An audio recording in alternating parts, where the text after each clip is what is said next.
정말 예쁘다는 말에 걸맞는 얼굴로 소녀 팬을 몰고 다녔는데요. 스티븐은 보이밴드 최초의 커밍아웃 주인공이기도 했습니다. 한 시대를 풍미한 옛날 뮤지션을 알아보는 시간, 복구맨입니다. 어릴 적의 우상은 커서도 아련한 기억으로 남고 우리는 나이가 들어서도 간혹 그 사람의 근황을 찾아보곤 해요. 80년대생은 H.O.T를 봤고 90년대생은 빅뱅을 보았죠. 그리고 이는 외국도 마찬가지인데요. 얼마 전에 원디렉션의 리암 페인이 세상을 떠나서 많은 이의 추억을 아프게 했습니다. 그리고 리암 이전에는 이 사람의 사망 소식이 전 세계를 뜨겁게 달군 바 있었는데요. 2009년 보이존의 스티븐 게이틀리는 만 33세의 나이에 세상을 떠났어요. No matter what they tell us, what we believe is true. I can't deny what I believe. 이 노래의 그 미성으로도 한국에서 유명한 스티븐 게이틀리는 정말 예쁘다는 말에 걸맞는 얼굴로 소녀 팬을 몰고 다녔는데요. 하지만 스티븐은 마음이 굉장히 연약한 사람이었고 그래서 활동 내내 불안과 우울에 시달리며 파란만장한 삶을 살았어요. 스티븐은 보이밴드 최초의 커밍아웃 주인공이기도 했습니다. 이전에 만든 쇼츠에서 스티븐 게이틀리를 그리워하시는 분들이 생각보다 많은 것 같아서 이 영상을 한번 만들어 보았는데요. 오늘은 스티븐 게이틀리와 그의 밴드 보이존의 이야기를 한번 알아보도록 할게요. 잠깐 영상 제작에 도움 주시는 광고주 서프샤크 소개드리고 영상 이어가겠습니다. 서프샤크는 VPN 서비스인데 서프샤크를 통해서 인터넷상의 내 접속 위치를 마음껏 바꿀 수 있죠. 쉽게 말하면 나는 지금 한국에 있지만 마치 미국 혹은 영국에 있는 것처럼 행세할 수 있다는 건데요. 이는 특정 국가의 접속을 제한한 웹사이트나 유튜브 영상 또는 OTT를 볼 때 정말 유용합니다. 자, 내가 보고 싶은 영상이 외국에서만 제공되고 한국엔 없다. 그러면 이렇게 클릭 한번 딱 하고 새로 고침을 하면 영상이 나오는 거예요. 국가별로 결제 금액이 다른 상품 의 경우에도 이거를 유용하게 활용할 수 있죠. 이렇게 VPN을 이용하는 게 불안하시다고요? 서프샤크는 자체적으로 바이러스를 탐지하기도 해서 정보가 유출되거나 해킹의 위험이 있을 때 이를 곧바로 알려주기도 해요. 서프샤크가 있으면 우리의 인터넷 생활이 더 안전하고 편안해집니다. 제가 댓글에 링크를 넣어드렸는데 surfshark.com/복고맨이에요. 이 링크를 통해 혹은 결제 시에 쿠폰코드 복고맨을 입력하시면 서프샤크를 추가로 4개월 더 이용하실 수 있고요. 30일 이내에는 환불도 무료입니다. 동영상의 설명란과 고정 댓글을 통해 더 많은 정보를 한번 확인해보세요. 스티븐 게이틀리는 1976년 3월 아일랜드 더블린에서 태어났어요. 5남매 중 넷째였는데 집안은 굉장히 가난했고 그래서 5남매가 한 방을 썼습니다. 자, 이때는 짠내나는 일화가 여러 가지 있었거든요. 예를 들어서 어머니는 스티븐 수학여행 보낼 돈이 없어서 울기도 했고요. 크리스마스 때는 남매 선물 다 챙겨줄 돈이 없어서 이런 거짓말을 하기도 했대요. 산타가 우리 선물이 너무 무겁다더라고. 그리고 스티븐이 학교를 갈 때는 신발에 구멍이 뚫려 있어서 비를 안 맞으려고 볼판지로 신발을 채우기도 했다죠. 이러면 보통 범죄에 빠지는 경우도 많죠. 하지만 스티븐은 항상 테두리 안에서 최선을 다했어요. 나무 팔레트를 잘라서 장작으로 만들어 한 봉지 10펜스에 팔기도 하고 초콜릿이랑 콜라, 과자를 받기 위해서 하루 종일 감자를 포장하기도 했죠. 계속 자신만의 살 길을 찾은 겁니다. 그리고 12살 때 가족에게 노래와 춤 레슨을 받고 싶다고 말했다는 비화가 전해지는데요. 스티븐의 누나는 이 모든 게 갑작스러웠다고 말하지만 나중에 스티븐은 나는 9살 때부터 유명해지기로 결심했다는 말을 해요. 거기에 덧붙이는 말이 우리 동네에는 성공한 사람이 한 명도 없었고 내가 전 세계에 이름을 알린 첫 번째 사람이 되고 싶었다고요. 스티븐은 잠깐 모델 활동도 하는 등 여러 시도를 했지만 이때부터 주변인한테 노래 잘한다는 소리를 들었고 그런 스티븐에게 기회가 온 게 바로 보이밴드 오디션이었죠. 이 당시 보이밴드는 많은 청소년의 꿈이고 또 인생 역전의 희망이었거든요. 마치 지금의 K-POP 아이돌이 많은 청소년에게 그렇듯이 이 당시 보이밴드의 흐름을 제가 간단하게 설명드리겠습니다. 뉴키즈 온 더 블럭이 세계를 휩쓸었어요. 이후 영국의 뉴키즈라면서 테이크댓이 또 만들어졌죠. 그 테이크댓이 영국을 다시 휩쓸고 일본 아일랜드에서는 또 아일랜드 테이크댓을 꿈꾸면서 보이그룹 기획안이 나오는 거예요. 테이크댓 2집이 나오고 한 달 뒤인 1993년 11월 오디션이 개최됐는데 스티븐은 여기에 지원, 춤도 추고 또 리차드 막스 노래를 비롯한 3곡을 불렀죠. 스티븐의 미모 그리고 목소리는 타고났어요.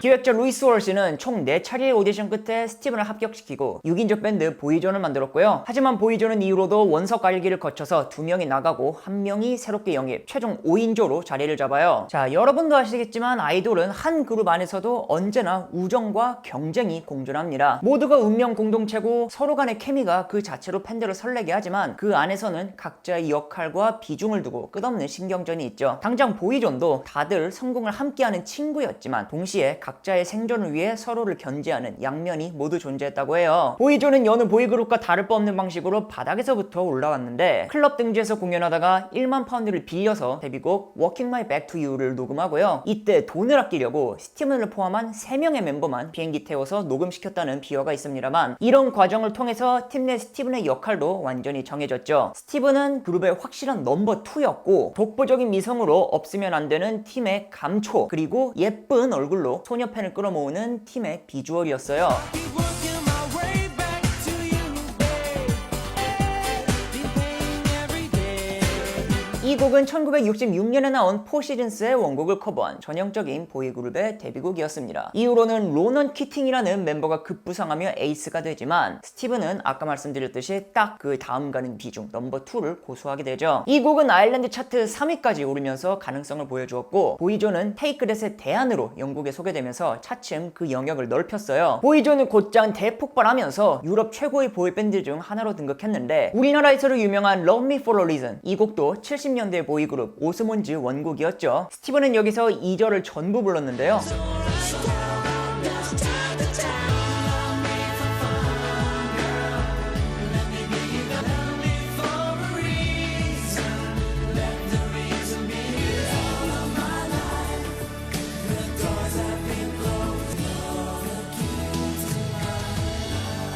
And I know that I have to go away. 보이존은 보편적으로 좋은 곡들을 잘생긴 얼굴과 함께 부르는 보이밴드의 정통 성공 공식을 그대로 이어갔고, 이 집에서도 비지스의 곡을 커버한 워즈로 처음 UK 차트 1위에 오르면서 계속 그 위상을 높였어요. It's only words and words out to take your heart away. I had a picture of you in my mind, the friend that was there all along.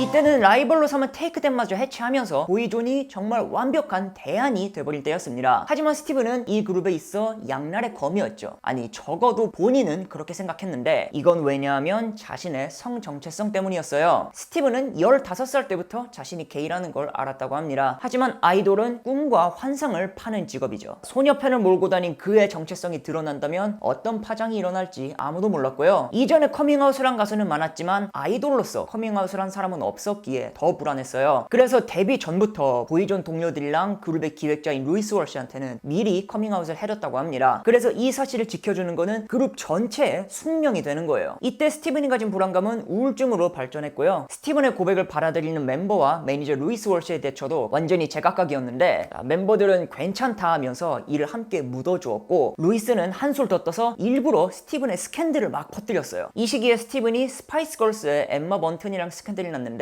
그것도 루이스가 직접 퍼뜨린 거고요. 이는 스티븐이 게이라는 소문을 묻으려는 하나의 방책이었습니다. 이 당시 스티븐은 멤버들이 자유시간에 클럽을 다니고 또 파티를 다니는 등 남성적인 취미를 누린 데 반해 혼자 점성술책을 읽고 크리스탈에 빠져있는 등 사실 여러모로 의심을 받았다고 해요. 이런 줄타기는 보이존의 인기가 더 솟아오르면서 점입 가경으로 또 치닫게 되죠. 스티븐이 보이존에게 안긴 최고의 선물이 바로 1998년의 보이존 히트곡 No Matter What이었는데요. 이거는 90년대 한국에서도 정말 많이 나온 곡이었죠. No matter what they tell us, what we believe is true. I can't deny what I believe. I know no matter what.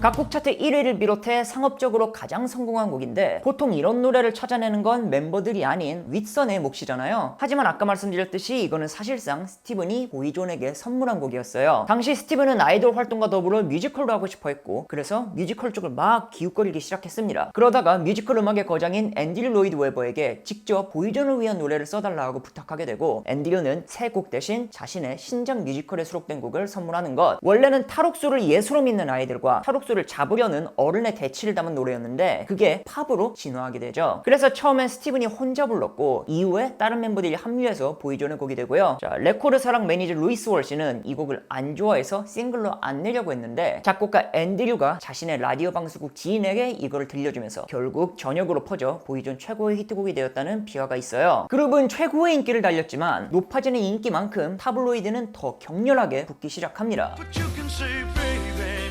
baby, can I hold you tonight? You're the air that I breathe. Girl,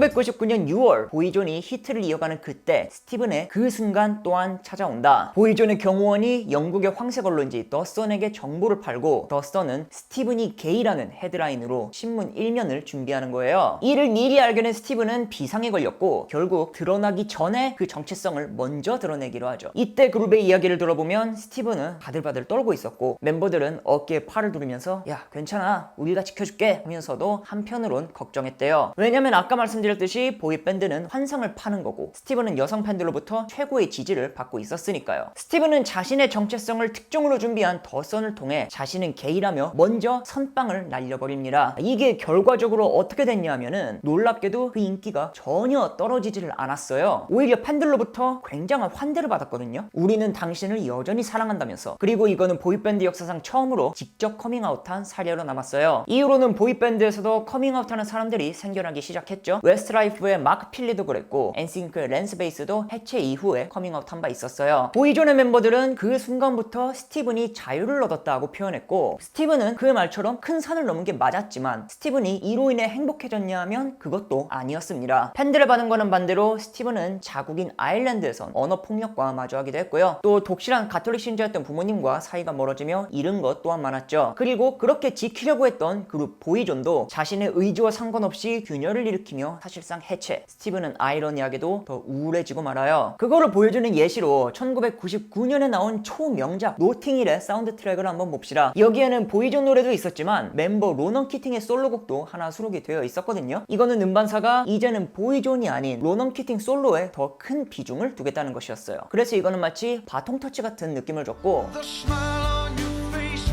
lets me know that you need when you say nothing at all. 그 보이밴드의 자리는 기획자 루이스 월시의 후속 그룹 웨스트라이프가 이어받을 준비를 하고 있었죠. 로넌 키팅은 이 시기 보이존을 사실상 해체시킨 주범이 되었습니다. 보이존은 2000년을 마지막으로 무기한 휴식에 들어가게 되고요. 스티븐은 솔로 앨범을 내면서 UK 싱글 차트 3위까지 오르기도 하지만 이땐 신장에 문제가 생기면서 제대로 홍보 활동도 못해요. 이 시기 솔로 성적은 기대에 미치지 못했고 이 시기에 스티븐을 본 어떤 사람은 얼굴이 텅 빈 듯했고 정신이 나간 것 같았다고 말하기도 했죠. 항우울제 중독이 있었는데 스티븐은 이내 인터뷰에서 멤버들이 그립다. 나는 외로울 때 항상 누군가와 함께 있었는데 이제는 아니라고 말하고 다니곤 했어요.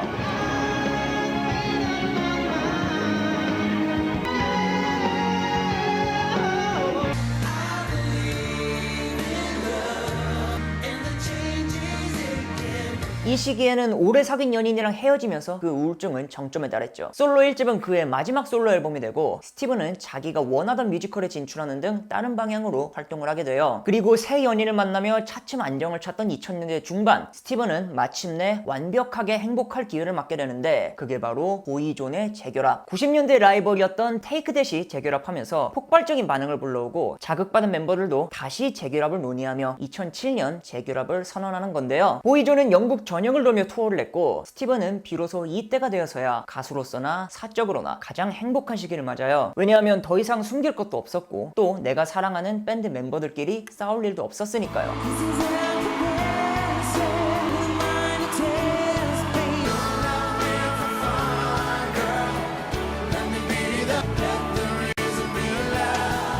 No matter what we do, what we believe is true.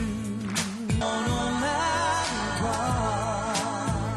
스티븐은 이 시기에 부모님과도 화해했다고 밝히며 정말 감동적이었다고 인터뷰에서 말하기도 했습니다. 하지만 얼마 지나지 않은 2009년 10월 갑작스럽게 숨진 채 발견되며 전 세계를 충격에 빠뜨렸죠. 이는 그의 나이 만 33세의 일이었고 사인은 나중에 폐부종으로 밝혀졌어요. 심장이 멈춰서 폐에 물이 찬 건데 알고 보니 스티븐의 심장 문제는 가족력이었다고 합니다. 스티븐 어머니의 말로는 부계 쪽에 심장 문제가 있었고 아마 스티븐은 죽기 전까지 자기한테 병이 있는지도 몰랐을 거라고 하죠. 이때 보이존은 한창 컴백 앨범을 작업 중이었고 로넌 키팅은 스티븐의 사망 직전에도 앨범이 너무 기대된다면서 문자를 보냈다는 그런 비화가 있어요. 보이존은 이후로도 계속 활동했지만 멤버들은 나중에 이를 후회한다고 했습니다. 스티븐을 위해서라도 계속 하는 게 옳을 거라고 생각했는데 그러면 안 됐다. 공허함이 엄청났다. 또 자신감을 잃었다면서요. 보이존은 어찌저찌 2019년까지 활동하다가 해체를 선언하고 고별 투어를 돌았는데 이때 남은 4명은 결국 대판 싸우고 최악의 형태로 끝이 났고요. 어느 정도 화해 화이한 지금까지도 멤버들은 전부 스티븐 게이틀리를 그리워하고 있어요. 스티븐은 천상 연예인이었지만 굉장히 조용하면서도 감성이 연약한 사람이었고 결국에는 보이밴드 역사에 남을 서사를 남겼습니다. 그리고 지금까지도 기억되는 인물이 되었죠. 스티븐 게이틀리와 보이존의 이야기를 알아봤습니다. 소개 부탁하고 싶은 미션 있으시면 언제든지 말씀해 주시고요. 좋아요와 구독 그리고 알림 설정은 정말 감사하게 받도록 하겠습니다. 슈퍼맨, 배트맨, 아이언맨 앤 복고맨 렛츠고!